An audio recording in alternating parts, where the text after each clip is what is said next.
দেশের বাজারে স্বর্ণের দামে অস্থিরতা যেন থামছেই না। কমানোর একদিন পরেই ফের বাড়ানোর ঘোষণা দিল বাংলাদেশ জুয়েলার্স সমিতি বাজুস।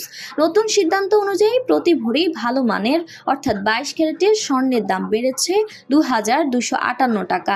ফলে আজ থেকে এক ভরি 22 ক্যারেট স্বর্ণ কিনতে গ্রাহককে গুনতে হবে 2,42,495 টাকা, যা গতকালও ছিল 2,40,337 টাকা।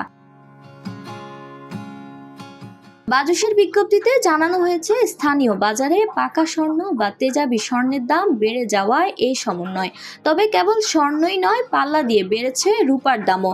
22 ক্যারেটের এক ভরি রূপার দাম এখন 5,657 টাকা। আন্তর্জাতিক ভূ রাজনীতি, বিশেষ করে ইরান ইসরায়েলের উত্তেজনার প্রভাব পড়ছে বিশ্ববাজারে, যার ঢেউ এসে লেগেছে দেশের বাজারেও। এদিকে আন্তর্জাতিক বাজারের চিত্র কিছুটা ভিন্ন।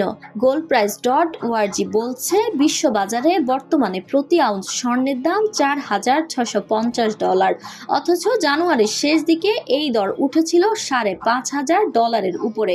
বিশ্ববাজারে দাম কমলেও দেশের বাজারে কেন বাড়ছে? এমন প্রশ্নে বরাবরের মতোই স্থানীয় বাজারের সংকটের কথা বলছে ব্যবসায়ীরা।